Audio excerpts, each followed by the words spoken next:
जय श्री कृष्णा। राधे राधे दोस्तों, आप सभी को इंदिरा एकादशी की हार्दिक शुभकामनाएं।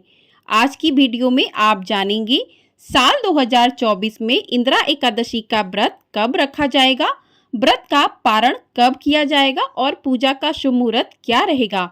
आप सभी लोग वीडियो में बने रहिएगा और वीडियो को पूरा जरूर देखिएगा। हिंदू धर्म में एकादशी व्रत का विशेष महत्व होता है। यह तिथि भगवान विष्णु को समर्पित होती है। मान्यता है कि इस दिन भगवान श्री हरि की विधि विधान से पूजा अर्चना करनी चाहिए।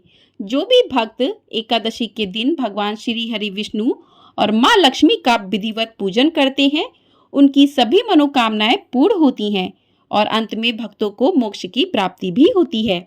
हमारे सनातन धर्म में साल में कुल 12 एकादशी का व्रत किया जाता है। प्रत्येक महीने में 2 एकादशी तिथि पड़ती हैं, पहली कृष्ण पक्ष में और दूसरी शुक्ल पक्ष में। तो आश्विन मास के कृष्ण पक्ष की एकादशी को इंदिरा एकादशी कहा जाता है। तो आश्विन मास के इंदिरा एकादशी का व्रत इसलिए और अधिक महत्वपूर्ण है क्योंकि इंदिरा एकादशी का व्रत रखने से भगवान विष्णु की कृपा तो मिलती ही है, साथ ही पितरों को मोक्ष की प्राप्ति भी होती है क्योंकि यह एकादशी पितृपक्ष के दौरान ही आती है। तो इस दिन एकादशी का व्रत रखकर जो भी भक्त भगवान विष्णु का पूजन करते हैं, विधिवत पूजन करते हैं, तो उनके पितरों को भी मोक्ष की प्राप्ति होती है और वह वैकुंठ धाम को जाते हैं।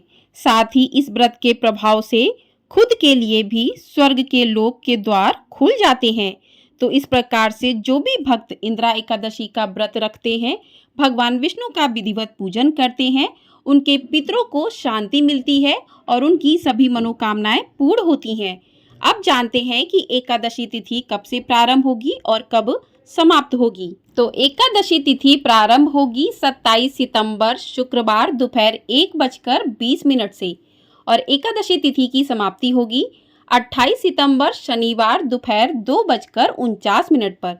यानी कि 27 सितंबर की दोपहर से एकादशी तिथि लग जाएगी, जो कि 28 सितंबर शनिवार को 2:49 तक रहेगी।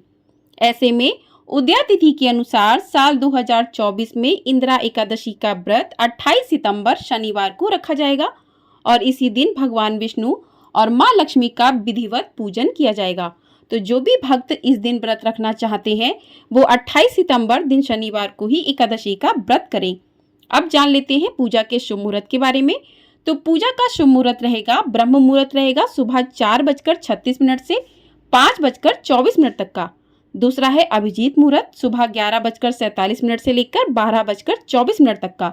तो 2 शुभ मुहूर्त है। शुभ मुहूर्त में आप भगवान विष्णु का पूजन कर सकते हैं। राहु काल रहेगा सुबह 9:11 से लेकर 10:41 तक। तो राहु काल का जब समय होता है तो उस समय में कोई भी शुभ काम या कोई भी पूजन नहीं किया जाता है। तो ये 2 शुभ मुहूर्त हैं पूजा के, इनमें आप भगवान विष्णु का पूजन कर सकते हैं। अब जान लेते हैं व्रत का पारण कब करना है। तो व्रत का पारण आपको 29 सितंबर दिन रविवार को करना है। सुबह पारण का शुभ मुहूर्त रहेगा सुबह 6:12 से लेकर 8:35 तक का। तो 6:12 से लेकर 8:35 तक आपको इस बीच में व्रत का पारण करना है। तो 28 को आपको एकादशी का व्रत रखना है और 29 सितंबर रविवार को व्रत का पारण करना है। व्रत के पारण वाले दिन आपको सुबह जल्दी उठकर स्नान आदि से निवृत्त होकर स्वच्छ वस्त्र धारण करके भगवान विष्णु का पूजन करना चाहिए। उसके बाद आपको दान अवश्य करना चाहिए। दान करने के बाद तुलसी जी को जल अर्पित करना चाहिए, सूर्य देव को जल अर्पित करना चाहिए और उसके बाद भगवान विष्णु का जो है विधिवत आपको पूजन करना है और उसके बाद आप तुलसी दल और जल से जो है अपने व्रत का पारण कर सकते हैं। इस प्रकार से आपको व्रत का पारण करना चाहिए। अब जान लेते हैं कि इंदिरा एकादशी के दिन आपको पूजा भगवान विष्णु की किस प्रकार से करनी चाहिए। तो एकादशी के व्रत के नियम जो है वो दशमी तिथि से ही शुरू हो जाते हैं। तो दशमी तिथि के दिन भी आपको तामसिक चीज़ों का प्रयोग नहीं करना चाहिए। आपको जो भोजन करना है वो सात्विक ही करना चाहिए और दशमी तिथि के दिन भी आप जो है दान कर सकते हैं। और एकादशी के दिन सुबह जल्दी उठकर स्नान आदि से निवृत्त होकर व्रत का संकल्प लें। जो भी आपका पूजा स्थान है वहाँ पर भगवान विष्णु की मूर्ति है तो उसके सामने आप व्रत का संकल्प लें कि आज आपने इंदिरा एकादशी का व्रत किया है, आपका व्रत पूर्ण करने में आपकी मदद करें। तो इस प्रकार से व्रत का संकल्प लेने के बाद आप शुभ मुहूर्त में पूजा का जो भी शुभ मुहूर्त है उसमें पूजा करें। तो इसके लिए आप एक चौकी लें, चौकी पर पीले रंग का आप वस्त्र बिछाएं। चौकी के नीचे आप कोई रंगोली बना सकते हैं और वस्त्र बिछाने के बाद आपके पास जो भी भगवान विष्णु की मूर्ति प्रतिमा है उसे आप पाटे पर स्थापित करें। थोड़े से नीचे तिल रख लें या पुष्प बिछा लें, आसन दें। उसके बाद भगवान को विराजमान करें, भगवान गणेश को विराजमान करें। उसके बाद जो है आप शालिग्राम को विराजमान करें, क्योंकि इस दिन शालिग्राम का जो है पूजन किया जाता है। तो यदि आपके पास शालिग्राम है तो उन्हें आप रख लें, नहीं तो आप लड्डू गोपाल को भी रख सकते हैं। तो इस प्रकार से स्थापना करें। स्थापना करने के बाद सभी को स्नान करवाएं, भगवान गणेश को, भगवान विष्णु को और शालिग्राम को स्नान करवाएं, पंचामृत से स्नान करवाएं। और आपके पास मूर्ति है तो आप छींटे देकर स्नान करवा सकते हैं भाव स्वरूप। उसके बाद भगवान विष्णु को वस्त्र रूपी कलावा आप अर्पित कर सकते हैं। आप जनेऊ अर्पित करें और भगवान विष्णु को जनेऊ अर्पित करें, भगवान गणेश को जनेऊ अर्पित करें। और आपने अगर भगवान विष्णु के लिए पीला वस्त्र लिया है तो आप वो अर्पित कर सकते। और यदि आपने वस्त्र नहीं लिया है तो आप कलावा जो है वस्त्र रूपी कलावा को वस्त्र के रूप में आप भगवान को सबको अर्पित कर सकते हैं, जनेऊ अर्पित कर सकते हैं। तो इस प्रकार से अर्पित करें और भगवान गणेश को रोली का, कुमकुम का तिलक लगाएं, माँ लक्ष्मी को तिलक करें, भगवान विष्णु को चंदन का तिलक करें। तो इस प्रकार से तिलक करें। और भगवान विष्णु की जो पूजा में अक्षत का प्रयोग, चावलों का प्रयोग नहीं किया जाता, तिल का प्रयोग किया जाता है। तो तिल आप लगा सकते हैं। तो इस प्रकार से तिलक लगाएं, पीले पुष्प अर्पित करें। भगवान गणेश को गुड़हल का पुष्प पसंद है, अर्पित करें। भगवान गणेश को दूर्वा अर्पित करें।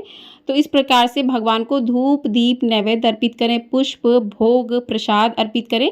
तो प्रसाद में आप गुड़ और तिल, सूखे मेवे का भी भोग लगा सकते हैं, जो भी मौसमी फल हैं उनका भोग लगा सकते हैं। और माँ लक्ष्मी के लिए आप खीर जो है मखाने की खीर बना सकते हैं। आप घर पर भी कोई प्रसाद बनाना चाहें तो बना सकते हैं। तो इस प्रकार से आप भोग प्रसाद घर पर भी बना सकते हैं, आप बाजार से भी ला सकते हैं। सूखे मेवे हो गए, फल हो गए, तो इनका आप भोग लगा सकते हैं। और इस प्रकार से आप पूजन करें, दीपक जलाएं। और पूजन करने के साथ ही आप भगवान विष्णु के मंत्रों का जाप करते रहें। तो भगवान विष्णु के मंत्रों का जाप करना बहुत ही आवश्यक होता है, क्योंकि कोई भी पूजा हो तो उसमें आपको मंत्रों का जाप करते हुए ही पूजा करनी चाहिए। तो आप मंत्रों का जाप करते रहें। और उसके बाद आप थोड़े से हाथ में पुष्प लेकर भगवान विष्णु की इंदिरा एकादशी की व्रत कथा को अवश्य सुने, क्योंकि कोई भी व्रत बिना कथा के अधूरा माना जाता है। तो व्रत की कथा को भी सुने। कथा आपको हमारे चैनल पर मिल जाएगी, तो आप लोग उसे अवश्य सुनिएगा। उसके बाद कथा सुनने के बाद आप भगवान विष्णु की आरती करें। और आरती करने के बाद आप क्षमा प्रार्थना करें कि आपसे पूजा में जो भी गलतियां हुई हैं उसके लिए क्षमा करें आपको। तो इस प्रकार से आपकी सुबह की पूजा हो गई। उसके बाद वो चौकी आपको ऐसे ही रहने देनी है। शाम के समय भी आपको वहाँ पर दीपक जलाना है और भोग प्रसाद लगाना है। सुबह वाला भोग आपको हटा लेना है, क्योंकि शाम को बस आपको स्नान नहीं करवाना होता है, भोग प्रसाद और दीपक जलाना होता है। उसके बाद आपको रात्रि में जागरण करना चाहिए। जागरण करने के बाद अगले दिन जब व्रत का पारण करना है तो आपको सुबह जल्दी उठकर स्नान आदि से निवृत्त होकर भगवान विष्णु का पूजन करना है, तुलसी का पूजन करना है। और भगवान विष्णु का जब भी आप पूजन करें, उनको भोग लगाएं, तो उसमें तुलसी का प्रयोग अवश्य करें। बिना तुलसी के भगवान विष्णु जो है भोग ग्रहण नहीं करते हैं। और एक बात का आपको याद रखना है कि भगवान गणेश की जो भी भोग प्रसाद है उसमें तुलसी ना हो, क्योंकि भगवान गणेश के प्रसाद में तुलसी नहीं डाली जाती है और भगवान विष्णु बिना तुलसी के अपना भोग ग्रहण नहीं करते हैं। तो पारण वाले दिन भी आपको तुलसी डाल के भगवान विष्णु को भोग अर्पित करना है, दीपक जलाना है। तुलसी के पास आपको दीपक जलाना है, तुलसी को जल देना है। और इस दिन आप तुलसी की कथा भी सुन सकते हैं पारण के दिन। तो इस प्रकार से कथा सुने, पूजन करें और आप ब्राह्मण को दान अवश्य करें। दान करने के बाद ही आपको व्रत का पारण करना चाहिए। यदि आप दान नहीं करते तो व्रत का पारण भी आपका अधूरा माना जाता है। तो व्रत का पारण करें। पारण के लिए आप तुलसी दल, जल, मौसमी फलों का प्रयोग करें। और पारण के दिन जो है आपको तामसिक चीज़ों का प्रयोग नहीं करना चाहिए, सात्विक भोजन ही ग्रहण करना चाहिए। और द्वादशी तिथि समाप्त होने से पहले आपको पारण कर लेना चाहिए। और पारण में द्वादशी तिथि के दिन आपको चावल का प्रयोग अवश्य करना चाहिए। तो इस प्रकार से आपका एकादशी का व्रत जो है वो पूर्ण होता है। पौराणिक कथाओं के अनुसार जो भी व्यक्ति इंदिरा एकादशी का व्रत करता है उसे अपने पूर्वजों के लिए भी पुण्य मिलता है। वे पितृलोक से मुक्त होकर स्वर्ग में स्थान प्राप्त करते हैं।